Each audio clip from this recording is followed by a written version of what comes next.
All right, welcome to Rat Salad Review Radio on freeworld.fm. I am DJ Wayne Noon, and right now I am joined by Tony Spillman from the band Spillage. Welcome, Tony. Hey Wayne, how are you, buddy? I'm doing great. I'm doing great. I've been playing songs for the last 42 minutes, so nobody's heard my voice yet on this show. Well, yeah, you're a busy guy.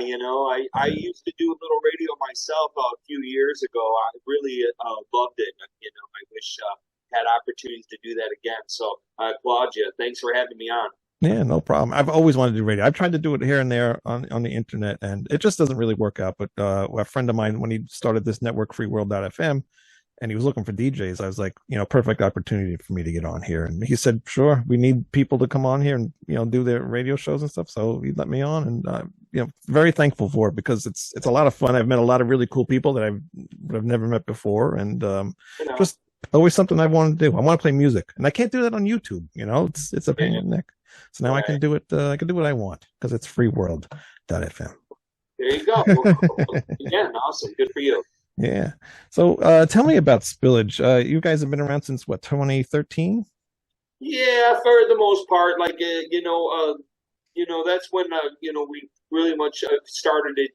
Chris and I, started putting it together and with Nick, and then we had a different vocalist and bass player on the first record that came out in 15. Hmm. Um, You were but working with Lothar, right? yes, exactly. Okay. Yeah. Yeah, with Qumran Records. Yeah. So. Yeah. Okay. How did you start working with him? Because I just had him on the show with his other band, Sacred Dawn, a couple of weeks ago. Nice guy. Yeah, and Lotar's great. Love him to death. He's my brother.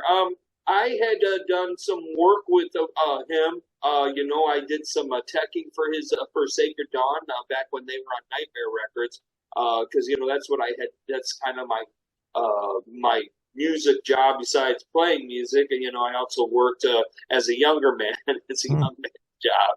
All right. Teching for different bands like Trouble and stuff like that. And but that's how I met Lo when he came to town to Chicago back, gosh, a long time ago now. I wouldn't be able to put a finger on it, but Hmm. he and I became friends rapidly, and he's a good player, and I he and I decided to work together and getting Qumran Records, moving in a direction that we thought was going to be cool, and so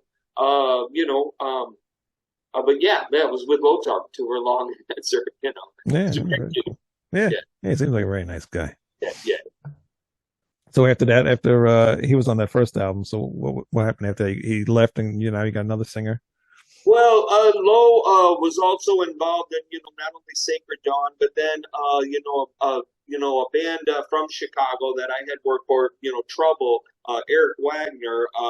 He was putting together his form of the skull. Mm. And Lotar was got auditioned for the guitar player and got the gig. Mm. And so they were doing a lot of work, and a lot of touring and stuff. And as far as the Spillage first record went, it was kind of a project still at that time. That's why we always call it like it was a Spillage project. Bruce Franklin of Trouble, that he played a number of tracks and helped me produce, the record, as well as Lotar vocalist. And so Mm. the record got some pretty good popularity in Europe, and so we decided to kind of start moving forward, to continue to move forward with the second record, Mm. and it just seemed like that we weren't really going to be able to give it to the full attention. Because with the lack of time that Lotar and then also Willie Max, who was the bass player, they both went. So they both kind of really just joined the skull, and we were like, okay, we're going to move forward, but we need to replace these things. All So right, all right. and so there's really, like I said, there wasn't any hard feelings because it wasn't intended, to go much farther than that first record, anyways. It was kind of a bunch of songs I had written and got Bruce, my brother, Franklin involved and Lotar involved, and then of course Chris Martin's drummer. We call him the world's largest garden gnome. He was a friend of mine from back in the 70s. So we go back a long way. Actually, all of the guys in Spillage, besides Elvin, the vocalist, we go back 40 plus years of friends, Oh wow. Yeah. So there's a lot of continuity there, as far as that goes. Mm. Uh, Chris was on board, and so we brought Nick, the lead guitar player.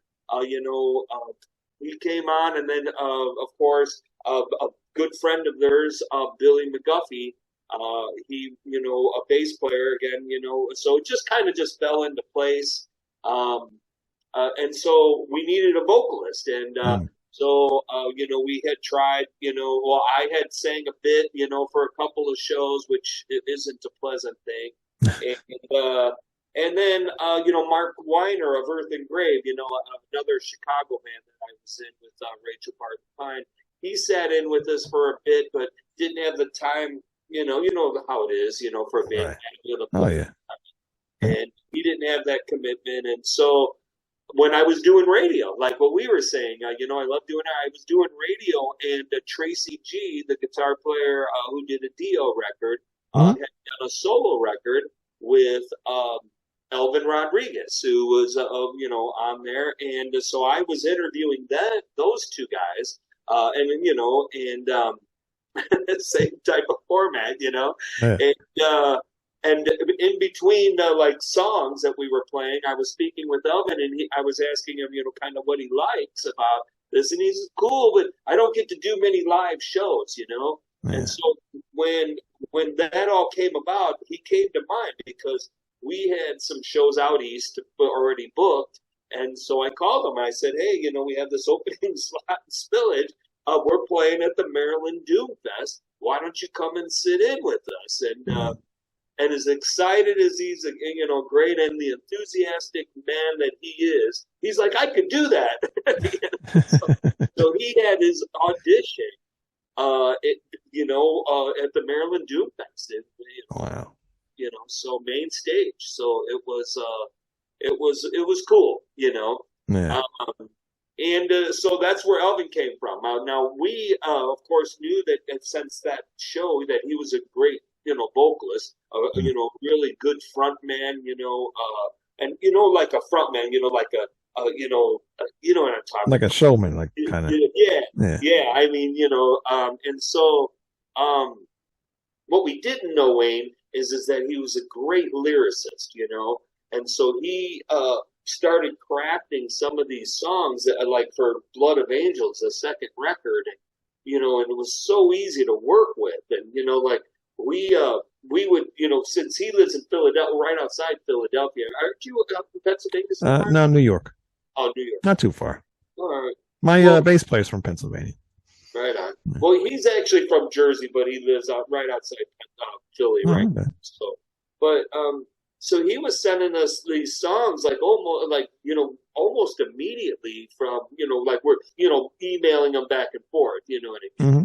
So and it was just like we were blown away at like the lyrical content and just and then the cool vibe. Like the songs. Not, and I have no criticism about whatever they want to sing about, whatever they give whatever, right? Yeah. I like a little content and lyrics, and Right. so he was coming up with these great songs, like Blood of Angels, the title track for that, and so we were blown away, and I think blessed, that he was so good, and so that really solidified the lineup, on the second record, and so we really feel as a band that we've done nothing but kind of got a little better each record now on our fourth record, and better songwriters and better recording people because being a recording and a player, it's completely different live to recording and Oh yeah. trying to come across on a recording what you want to, you know what I mean? Yeah. That's one thing I'm always like aware of, like when we record music is I always want to play something that I know I can do live.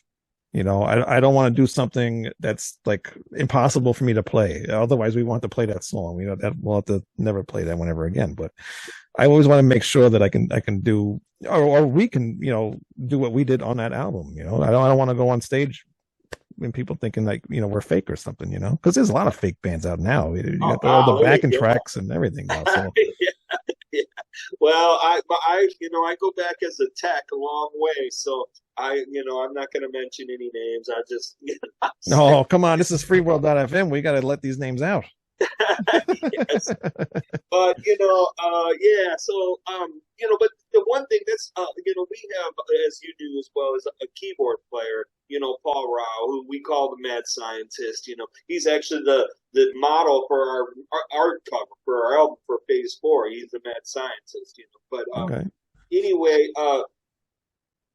I like a lot of sounds and music and in my songs, and so I love all the different styles of organs from the Hammond to the synthesizers, electric piano, Right. classic piano. We use it all. Yeah.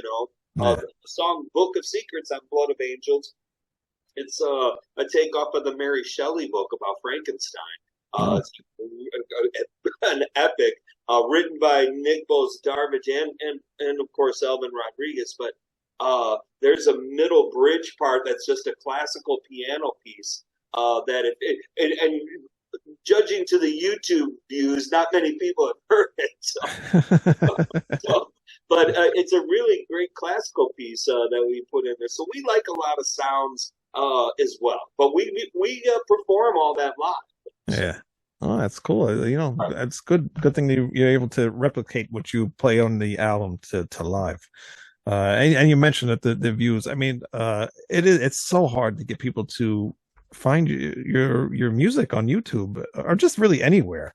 right. Um, because we just released a video not too long ago, and it's an animated video, and I was very excited about it because the guy spent a lot of time on working on it, and I love this song. It's like my favorite song off the second Severed Angel album, Mhm. and it just didn't. The views did not get to where I thought they would have been.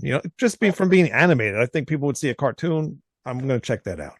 Right, You know, right, so yeah. I don't know what people or how people find things. I don't know. I don't know what it So is. it's an algorithm that I don't understand. I don't either. I don't want to really. To be fair, I Yeah. don't want to know about that because oh god, it would hurt my brain. Right, yeah, I know, but it's just a pain. Like even because now this algorithm thing is even went over to like eBay. You can't even put something on eBay because it just gets hidden into the bottom of the search engine, and somebody that's got more sales or whatever, they're up at the top, and it's not fair. It's just I don't know. I can't stand this whole world that we're living in now with these algorithms. They need to go. Right. Well, and see, I'm kind of glad that you hit on that. And I don't know how much to talk, but I think a lot of that has hurt the music industry.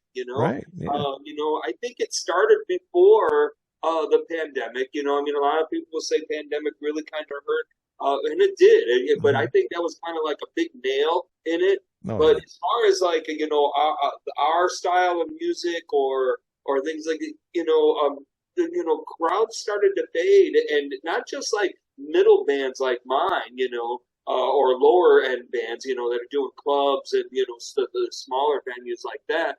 But I mean, look at the larger touring acts. You don't Mhm. see a lot of them around, or if it is, they became the big four or the big, all these massive tours, and Right. they used to leave those for summertime, but that Yeah. because they were selling out the big auditoriums, on their own, Yeah. two, Right. three nights, and Yeah. now it was all four of them, and so I mean that tells you the story right there, so the size of the venues are down from, those, 25, 30,000 seats to Mm. 10,000 seats, down to Yeah. 5,000 seats, then to House of Blues, and House of Blues, they're only 3,500, 3,800 seating, Yeah.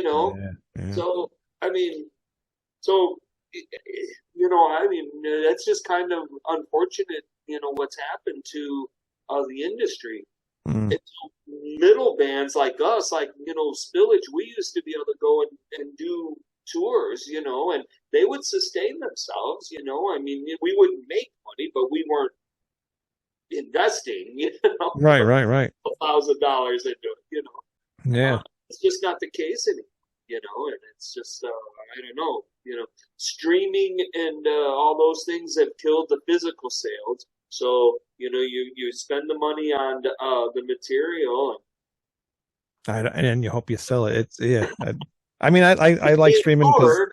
You right. can sell it when you're on tour, but now you can't tour, so it sits in my closet. You want some? I'll send some to you. I know. I have another band too, and we bought CDs and I got boxes and boxes of them here. My guitar player didn't want me to get them. I was like, no, we're getting them anyway. I don't care what you're saying.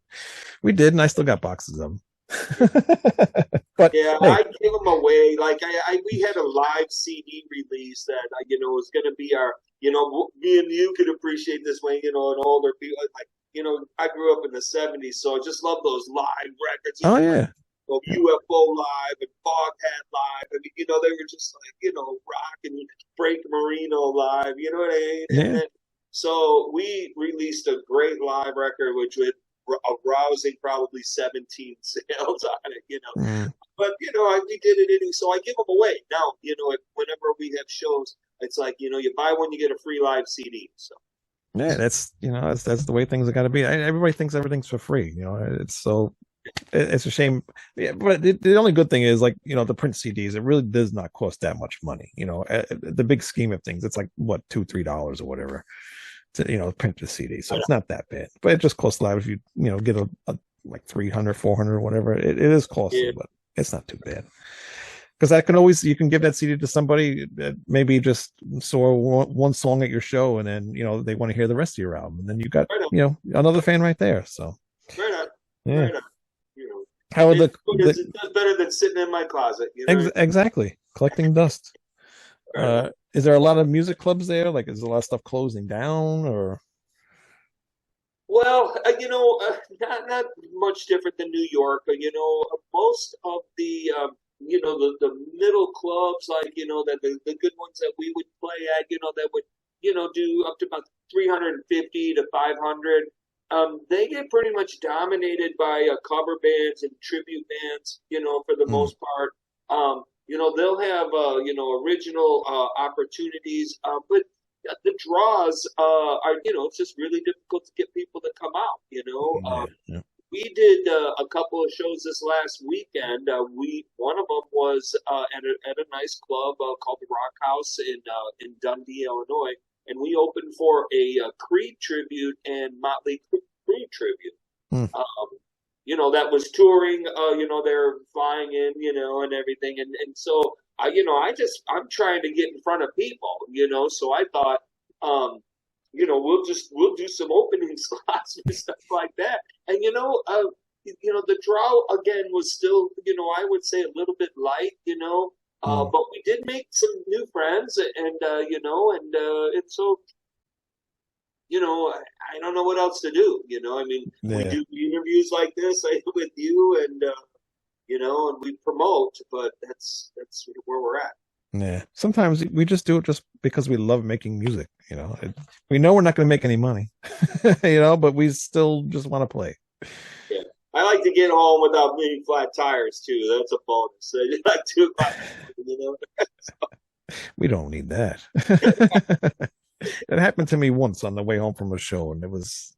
But thankfully, my father he used to drive a tow truck, so he would All right. he would come out and take care of me, whatever. But that's long and gone now.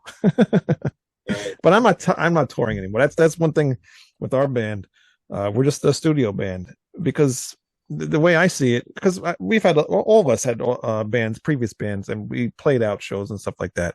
But the way things are now, and trying to get on shows and everything, and just seeing how it's just like a kind of a hassle in a way, Yeah. and I don't even know if it's really worth to even try to get on shows. I'd rather build the fan base first, and if we ever get one, then we'll play shows and book shows. Well, the one unique thing, like we were laughing earlier about technology, but the one unique thing about technology that gives all musicians an opportunity to, if they can find a niche, it might not be in America, it might not be in, but we're hot in different countries in Europe for whatever reason, Yeah. and some other countries, we're not.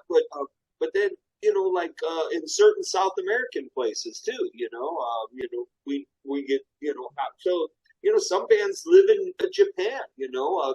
There's some European bands that just don't come to America because they play auditoriums there, but they can't even get people to hear. Oh yeah. So I don't know. So the uniqueness of the internet or the technology is that if you can find a fan base, you never know. There might be something, like somewhere in the Philippines or something. Yeah, go to Netherlands or something like that, Right. and some back alley. Yeah, I don't It's so weird because I have one of my older bands, my first band. Every once in a while, somebody will pop up on the internet and be like, "Oh, I have your other album." I'm like, how did you know that? And they're from some other weird country I've never heard of before. I'm like, right, I right, don't know how the heck you heard it. But it's cool, the internet is, it's got its good things and it's got its bad things. right. So, but that brings us to your latest album called Phase 4, right? Yeah, exactly. Yes. So tell me about that. It's very good, by the way. It's got a lot of that like old school heavy metal type sound, but you got a lot of sounds in here, like with the keyboards and stuff like that. And even on one of the songs, which I don't hear metal bands do much of, Judas Priest I always heard, but a lot of the clapping. I think it was the last song. It had some like Yeah, clapping and stuff yeah, going on in the back. I'm like, that's pretty yeah. cool because bands don't do that kind of stuff Or anymore. it's the second to the last song. Okay, yep, Yeah. all right. The 11th hour. What it is it's a rock and roll song. I wrote the music to that one. It's just a happy rock and roll song about the end of the world. Yeah, And so, because it's the 11th hour, and so you're like, yeah, yeah, yeah. so that's the clapping, and that's an interesting studio conversation between myself and the engineer, and then Bruce Franklin, who also helped me produce. Bruce has always been involved with all of the Spillage records, but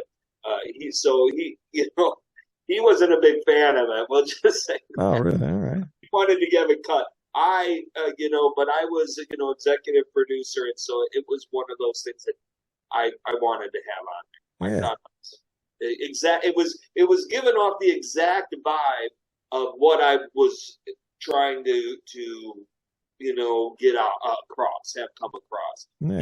It's like sometimes people don't realize that they're cheering and they're happy for what's actually going to kill them. So so musically it was that contrast, and Yeah. Elvin killed it with the lyrics, with that whole thing. So, but Yeah. yeah, clapping. So Yeah, no, that's cool. Like I said, I love that kind of stuff. Those little hidden things in the background there, and that's cool. But like how was the writing for this album? Did you guys all write this together, like in a room, or you just do everything like file sharing and stuff like that on the internet? what Spillage does is like Nick and I, we write like the riffs or the songs, and then we'll bring them into the rehearsal area, and then Chris will call it like wood shop, and he likes to talk because, like I said, he's like this big like troll that lives under a bridge and he's like but so it's like he calls it wood shopping, but we call it we Spillage the music, and the reason why we say it that way is because we'll come in with the riff and the format, the verse, chorus, bridge, here's a key change, and then what we'll do is we'll start adding the colors of the other instruments, Mhm. and so like a lot of different harmonies, offbeat stuff, we try to throw in different things like that. Sometimes we live on the fact that sometimes less is more. Mhm. So writing, sometimes you don't have to overplay. Sometimes just a breather and a pause really emphasizes, what the song part. Oh So yeah, yeah.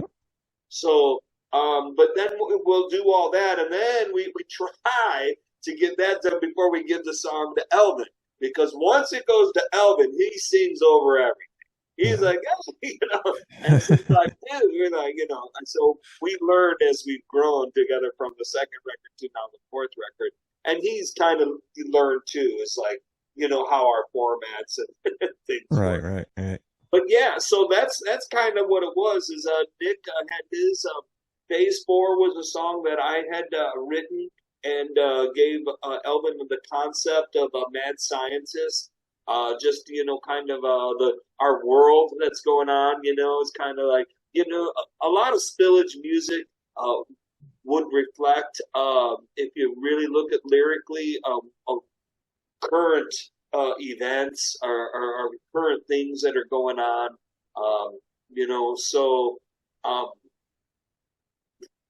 so that's where that came about. So, but Hmm. yeah, it's a pretty dark record lyrically, but I think that it's just a really heavy rock record.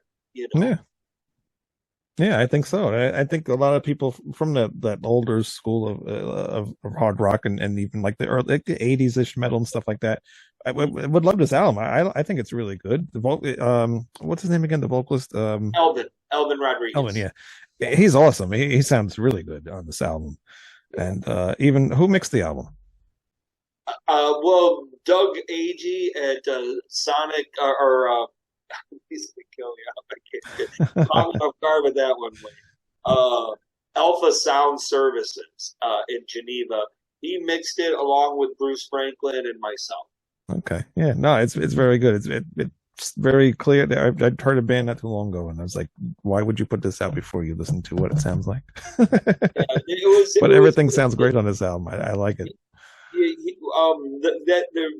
the production of it at Alpha was great. We did some different things, recording the guitars to to really try to make them much bigger. Hmm. I think it came across. I love the drums. And that's Now, one of the those things are that live Doug drums. Those did. are acoustic drums. Uh, no, everything. Yeah, on the live album is acoustic drums as well. Yeah, Hmm. but I just love the drum tones. Like Doug is an amazing engineer when it comes to getting good sounds, and Hmm. so he was the one that recommended this new or interesting way to mic the room for our guitars. But I think he just got a great drum. Actually, I think that everything is mixed really well. Like I said, the final mixing and what hit the floor and what made it to the final. Hmm. That was an interesting time, So because everybody had their ideas, but Right. Too the many reason cooks in the why kitchen. reason why I took so much control on this record, because see, I never was involved with the producing of the previous records, because I had Bruce Franklin in trouble and Lothar, because Lothar would mix and he's got like perfect pitch, I Yeah. mean, and these guys, they had no hidden agenda. They're just out for my best interest, Right. and so I like that they had their own vision for the songs. However, every record I always heard something that I would have liked to have seen different or heard different. I mean. Yeah. Yeah. Yeah. So this one, I figured, I'm just gonna do it, and but then of course I also had Bruce always, he's my best friend, there, and so he would come in on Fridays and we'd argue a bit, and he'd like, well, it's your record, man. so so I was like, so do what you want, and so I did. And so I am proud of it. Again, now I still hear stuff I'd like to change, but I think that's just you being a musician. You're always going to be, there's always going to be something you're going to hear. And at some point, yeah, like I tell one of my bands, at some point you just got to be happy with what we did and leave it. Right. Because Yeah. we can mix this thing 100 times and we're still not going to be happy. Just get one that we kind of like and just be happy with it already. Exactly, and that's the thing, and then we keep moving forward, and then we keep writing new Right. material. We'll Yeah, change it on the next song. You know what I mean? Because yeah, this is, exactly. that's why they call it a record, because it's a recording in time.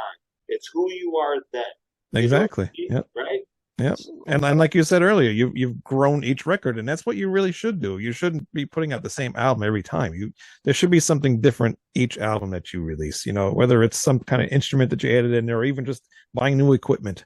And just making stuff sound a little bit brighter or whatever. Should always be some kind of improvement on your music or whatever. You don't want to be stale. So many bands just get into that formula. yeah. Yeah.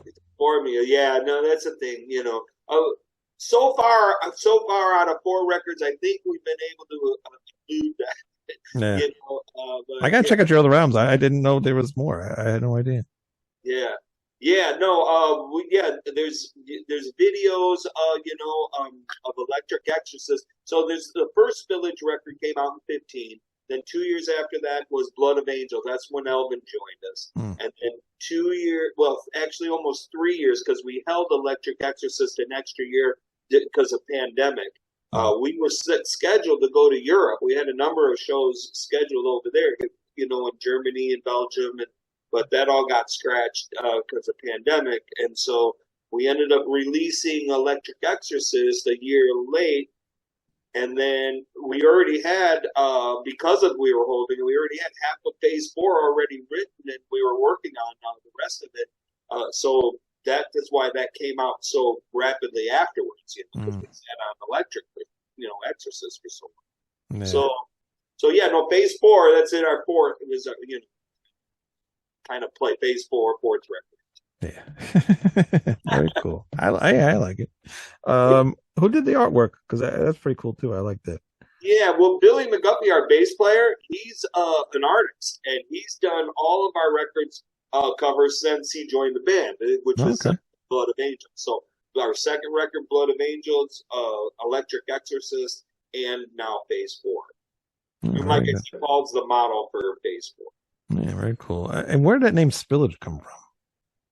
Spillage. Well, initially when I was doing a lot of music work and touring, and I was working on some of the material that some of it. And this was a while ago, and I was working for a company out of Phoenix, Arizona, Killing Time Productions, and I was gonna call it was like my project. I was gonna call it Faded because I was getting old. Uh, Thought I was gonna fade away. yeah. Well, from being a guitar tech industry, I was getting in older. You know what I mean? It's a Yeah. tough. So, Oh yeah. I was talking, and there was like I don't know, 30 or 40 debated bands all over the place. You know what I mean? I'm like, well, that's not. And Eric Braverman, president of Killing Time, says, "Why don't you just call yourself Spillage? Like you spilled your stuff out." And we all laugh. And Right. I was like, "Hey, man, I kind of like that." So he coined the phrase, and I took it personal, and so there you go. All right. Very cool. That's where it came from. Yeah. Yeah. Not. I don't think there's probably no other band called Spillage, right? Well, there's a Spillage Village, which is, I think, some type of an urban type of rhythmic type of a band. Mm. There is a punk band in the UK called Spillage, Oh. All right. and I think there's something like a DJ or something in Australia. So Okay. that's all that shows up on the groups. We did get we did get a cease to play anything off Electric Exorcist, our third record, from Really? some cat. Yeah, from some cat from California, because he was the Electric Exorcist, and we were. Yeah. Ha- ha- So I kept the letter because it just made me laugh. yeah. Anyways, Oh my God. crazy world out there, my friend. Yeah. That's funny. That's crazy. Are you guys working on any new music? Yes.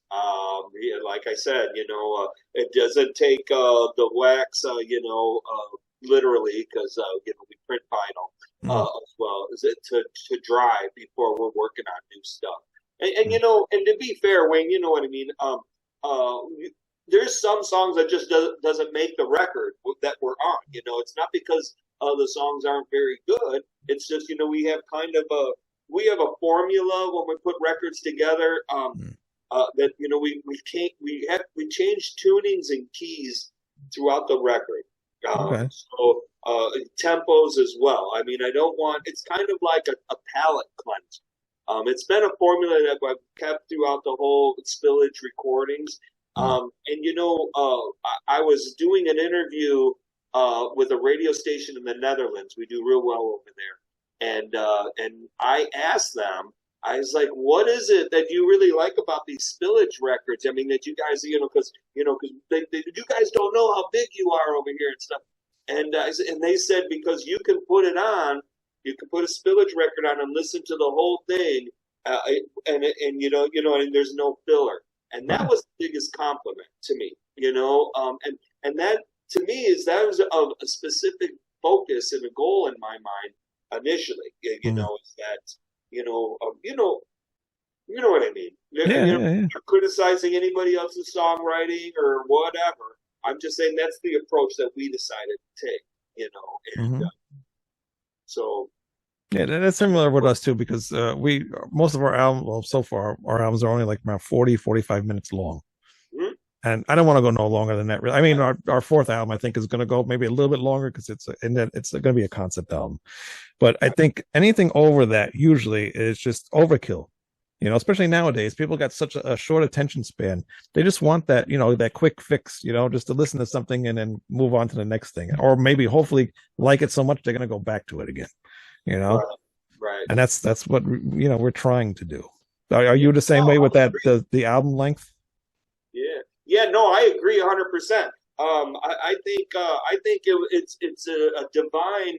I think it's divinely made that way.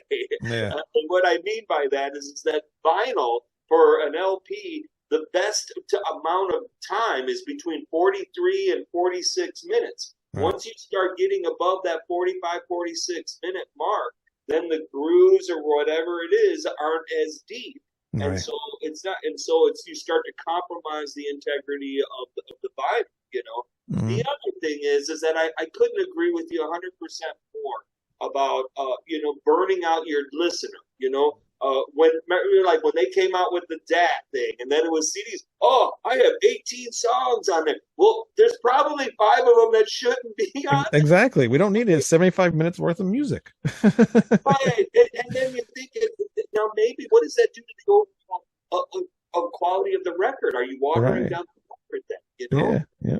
So personally, I love the '70s, as you could tell, but I think that that 40 to 45 minute record is just absolutely perfect. I think we're at 41 something on the Space Four record. Yeah. Yeah. And I think it's perfect because it makes you want to go back and listen to it. And that's, what I definitely will do. Yeah. So, and you know what, Wayne, when we're done, or message me. I'll be happy to send you, since you have said it's awesome collection behind you. I'll be Yeah. happy to send you some hard copies. If you like CDs or Of course. vinyl, Yeah. Yeah. let me know. I'd be happy to send you, some hard copies of stuff. Definitely. Yeah. Believe me, look, that's all my collection back there. So I definitely love hard copies. I have to do the Spotify. I mean, not Spotify. I do Amazon Music because my Right. car, the new, you get a new car nowadays, the CD player is gone and you just have Yeah. everything's digital. So I don't have a choice, but I have my backups because I don't trust the streaming. They're always taking something away. So Right. Right. gotta have it. You gotta have those hard copies. Sure. Sure. Yeah. So where could everybody go and purchase the album? Well, Bandcamp, right now we've allowed our website to elapse again. It's another expense that, it's getting hard to afford. Yeah. Um, Bandcamp is available. Or if you just want to contact me on Facebook, I can give you a PayPal account, and I'll be happy to send you whatever you're after there too. But Bandcamp, but yeah, go to the Spillage page. You can find our stuff on the Spillage Facebook page Hmm. as well. Is it spillage.bandcamp.com? I think so. Yeah, I'm pretty sure that's what. You gotta know this stuff, Tony. Come on. Yeah, I know. The thing is like I should have had it written down, but I was doing more research on your band because I was trying to find out more information on you, crazy Oh, it just shows about you. It's not about me. People heard enough about me. But yeah, it is spillage.com. spillage.bandcamp.com. So if anybody wants to buy anything, go there. I love Bandcamp. I think it's really man. is a really good thing, I think, for bands. Yeah, I do too. I don't know why people complain about the percentages or whatever they take. It gives No, it's one nothing. opportunity. Yeah, and they have for a while. So And even that waving, that Bandcamp Friday thing we do, I think that's just awesome. Yeah, it is. Yeah. It creates excitement for everybody. It's like, hey, it's Bandcamp Friday. It's like a commercial. Yeah, exactly. And at least and too that you'll buy the CD, and then some bands don't have CDs; they have the digital version. But then you get to own the digital version from there. You go streaming; it's you're paying for that anyway through a service. And you don't own it, you just own that that streaming service that you're paying for. You don't own the album. Yeah, So, everything's available on Bandcamp, digital, CD, vinyl. We've also got T-shirts and I don't know other kind of silly things. yeah. So you got a lot of stuff on that Bandcamp. So please go definitely check out the Spillage band and buy something and listen to it and yeah, let us know what you think about it. Let Tony know what you think about it. Go on Facebook and like the page. Hey man, tell them anybody who says we'll do a commercial for you, and anybody who says that they listen to here, I'll send them a free live CD too when they buy anything. So there you go. See that? Just mention this show. Very cool. Awesome. Thank you very much. I'm sure hopefully a lot of people will take you up on that offer. I know I will. Yeah. Cool. Very cool. Well, Tony, thank you very much for coming on the show. I had a lot of fun. Yeah, man. I do appreciate the support and just the opportunity to talk about the different things that are going on in the industry. So thank you. Yeah. Actually, no, but before you leave, actually, I just thought about this because you just mentioned the industry. What do you think of this AI thing? Oh gosh. I personally, I'm afraid of it. I think that, I don't know but if we just said AI about music, I don't like it either. Yeah.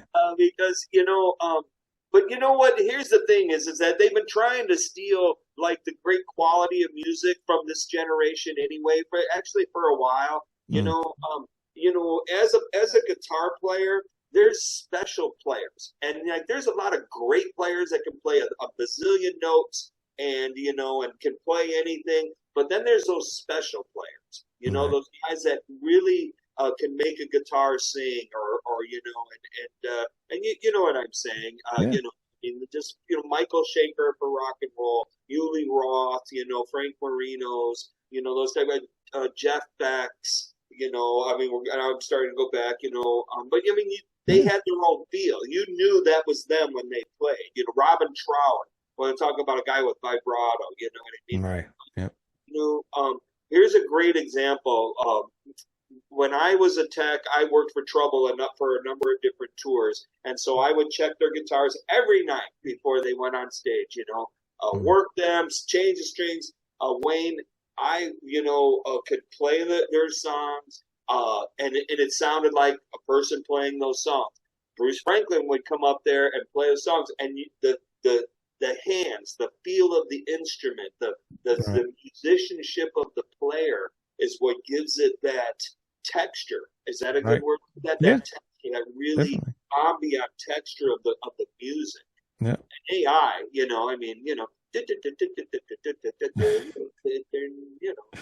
Yeah.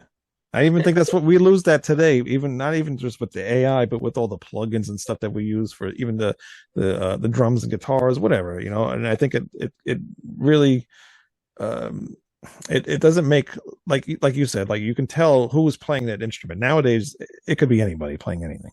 You can't tell who's who. Well, and then in the studios too is now everything's digital. So right.